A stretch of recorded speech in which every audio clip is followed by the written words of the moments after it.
안녕하십니까. 2024년 5월 28일 최병무의 팩트 시작하겠습니다.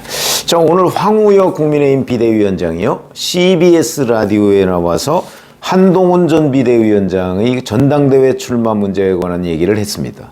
물론 그 전체적인 주제는 이제 그 총선 백서 태스크포스에 관한 얘기를 하다가 이제 진행자가 한동훈 전 비대위원장의 전당대회 출마 문제를 얘기한 거죠. 진행자가 이렇게 얘기합니다. 나온대요, 안 나온대요? 이렇게 얘기하니까 황희, 누가요? 이렇게 질문을 하니까 진행자가 한동훈 위원장이요. 그러니까 황우여 비대위원장이 안 나온다고 그랬어요. 진행자가 안 나온다고 그랬어요? 이렇게 얘기하니까 황우여 위원장이 전당대회 대표 나온다는 설이 있어서 오해받는 것 같다고 자기는 그런 뜻 없다고 얘기를 했는데 이렇게 얘기하니까 진행자가 다시 그랬습니까? 이렇게 얘기하니까 황우여 위원장님한테는 안 나온다고 이렇게 얘기하니까 네네 그런 뜻을 딱 잡아 얘기하지는 않았지만 자기가 전당대회에 본인이 굉장히 부담을 느끼고 그래서 부담 갖지 말고 저거 하게 해라 이렇게 얘기를 했다는 거예요. 그러니까 한동훈 전 위원장의 전당대회 출마 문제에 관해서 그냥 대화가 한두 마디 있었던 게 아니라 한 대여섯 마디의 문답이 있었습니다. 거기다가 그 조정훈 전 위원장이 전당대회 불출마한다는 거는 딱 잡아 떼서 얘기를 했죠. 이미 발표를 했습니다. 그런데 여기에는 어떻게 되어 있냐면 뭐 딱 잡아 얘기하지는 않았지만 이런 표현이 있습니다. 자, 그런데 황 위원장이 이 방송이 끝나고 나서 국민의힘에서 금일 황우여 위원장의 김현정 뉴스쇼 인터뷰와 관련해 바로잡습니다 이런 걸 얘기를 하고 황 위원장은 한동훈 전 위원장이 아니라 조정훈 총선 백서 특위 위원장을 언급한 것이고 한 전 위원장과 황우여 위원장은 만난 적이 없다. 만난 사실도 없다. 이렇게 정정을 했습니다. 그러면서 황 위원장은 조정훈 위원장이 백서 제작에 부담을 가지고 있고 전당대회도 출마하지 않는다는 내용을 언급한 것이다. 이렇게 이제 바로 잡았는데, 자, 그러면 이제 국민의힘의 해명은 그 진행자가 한동훈 전 위원장을 물었는데 본인은 조정훈 위원장을 염두에 두고 답변을 했다. 이런 얘기가 되거든요. 물론 그럴 수도 있죠. 그럴 수도 있는데 저는 이게 그렇지 않을 거라는 얘기가 여기에 보면 딱 잡아 그런 뜻을 딱 잡아 얘기하지는 않았지만 이라는 표현이 있습니다. 그런데 이게 오늘 한 얘기거든요. 조정훈 총선 백서 TF 위원장은요, 며칠 전에 본인이 전당대회에 출마하지 않는다는 얘기를 딱 잡아서 얘기를 했습니다. 그러면 이게 조정훈 TF 위원장일 수가 없는 거죠. 본인이 이미 발표까지 했는데, 사실상 당 대표라는 사람이 그 부분을 딱 잡아서 그렇게 얘기한 건 아니고요. 뭐 이렇게 얘기를 한다? 더군다나 여러 마디를 한동훈 전 위원장의 출마 문제에 관해서 그 설명을 하는데 잘 이해가 안 되죠. 이거를 끝까지 황우여 위원장이 그 조정훈과 한동훈을 착각을 해서 얘기를 할 수가 있을까 과연. 이렇게 막 재차 질문하고 그다음에 뭐 이런저런 얘기까지 다 했는데 미스터리입니다. 둘을 헷갈린다는 게 미스터리죠. 그리고 조정훈 총선 백서 TF 위원장이 전당대회에 출마하느냐 출마하지 않느냐는 건 사실 질문거리도 안 됩니다. 아니 뭐 나오는 거에 관심 있는 사람 별로 없고 그리고 설령 나온다고 해도 되지도 않고 근데 누가 그렇게 관심을 가지겠습니까? 다만 조정훈 위원장이 그 전당대회에 나오느냐는 문제가 논란이 됐던 거는 총선 백서를 쓰면서 그 총선 백서가 전당대회의 그 어떤 선거에 영향을 미치지 않겠습니까? 왜냐하면 총선 백서에서는 이번 총선 완패의 책임이 누구한테 가장 크다. 그런 결론이 나올 수도 있거든요. 그렇기 때문에 만약에 그게 뭐 한동훈이다.